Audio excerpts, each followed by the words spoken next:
तारीख थी 27 अक्टूबर 1947। सुबह का वक्त कश्मीर की वादियों में धुंध पसरी हुई थी। तभी आसमान में एक शोर गूंजा। भारतीय वायुसेना का डकोटा विमान श्रीनगर की जमीन पर उतर रहा था। उसमें सवार थे भारत के वो सपूत जो एक नई बनी आजाद रियासत की रक्षा के लिए जान देने आए थे। कश्मीर जल रहा था, लोगों की चीखें गूंज रही थीं, और एक नया देश पाकिस्तान छुपकर चालाकी से कश्मीर को हथियाने की साजिश रच रहा था। लेकिन भारत चुप नहीं रहा। हमने वो किया जिसकी पाकिस्तान ने कल्पना भी नहीं की थी। ये कहानी है उस पहले युद्ध की जिसने इतिहास की दिशा बदल दी। 1947 भारत आजाद हुआ था, लेकिन यह आजादी सिर्फ उत्सव नहीं थी। ये एक ऐसा तूफान था जिसमें लाखों लोग उजड़ गए। पंजाब की गलियों में खून बह रहा था, बंगाल की रेलगाड़ियों से लाशें आ रही थीं, और सबसे खतरनाक, भारत का दिल दो टुकड़ों में बंट चुका था। इसी दौरान जम्मू कश्मीर की रियासत एक ऐसा मसला बन गई जिसे न भारत पूरी तरह समझ पाया, न पाकिस्तान छोड़ सका। राजा हरि सिंह, जो जम्मू कश्मीर के शासक थे, वो एक हिंदू राजा थे, और वो चाहते थे कि कश्मीर न भारत में जाए न पाकिस्तान में। वो एक स्वतंत्र रियासत बनाए रखे। लेकिन पाकिस्तान के लिए यह मंजूर नहीं था। एक मुस्लिम बहुल राज्य अगर भारत के पास जाता तो पाकिस्तान की दो राष्ट्र थ्योरी की जड़ें हिल जाती। पाकिस्तान ने सोचा, हमले से बेहतर क्या होगा, और उसने शुरू किया एक कुटिल गंदा खेल। 22 अक्टूबर 1947 पाकिस्तान ने अपनी सेना नहीं भेजी, बल्कि पठान कबीलाइयों के हजारों लड़ाकों को कश्मीर में भेज दिया। अफगान सरहद के ये लड़ाके हथियारों से लैस थे।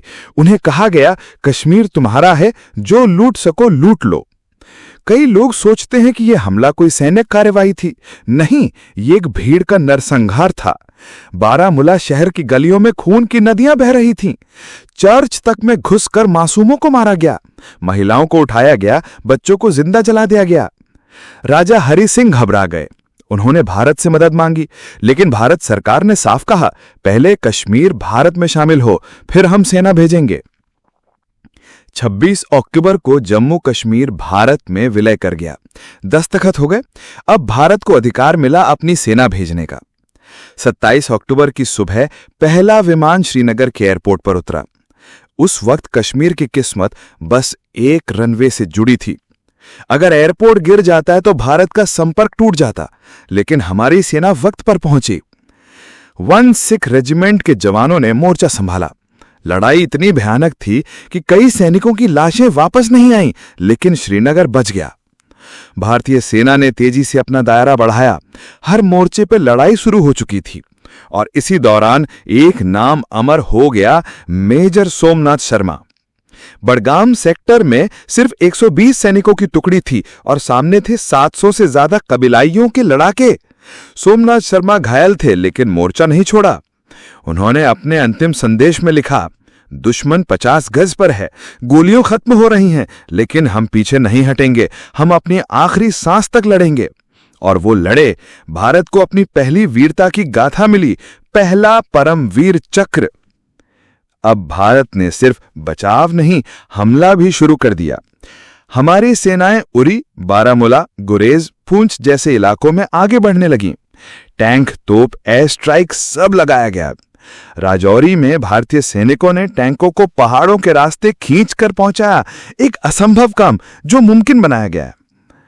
इधर पाकिस्तान बौखला गया था।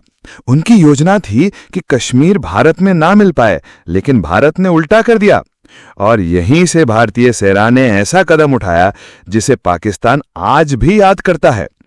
भारत ने पश्चिम की ओर बढ़त बना ली थी, और फिर भारतीय सेना लाहौर के दरवाजे तक पहुंच गई।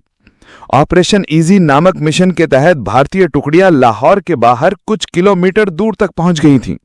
लेकिन तभी राजनीति बीच में आ गई। नेहरू सरकार ने युद्ध को रोक दिया। संयुक्त राष्ट्र की सिफारिश पर युद्ध विराम मान लिया गया। अगर भारत चाहता तो लाहौर आज भारत का हिस्सा होता।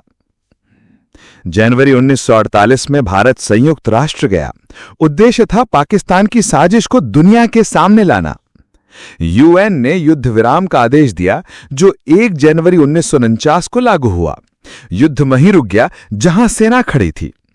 आज जो हिस्सा पाकिस्तान के कब्जे में है वो है पाक अधिकृत कश्मीर और बाकी हिस्सा भारत के पास रहा।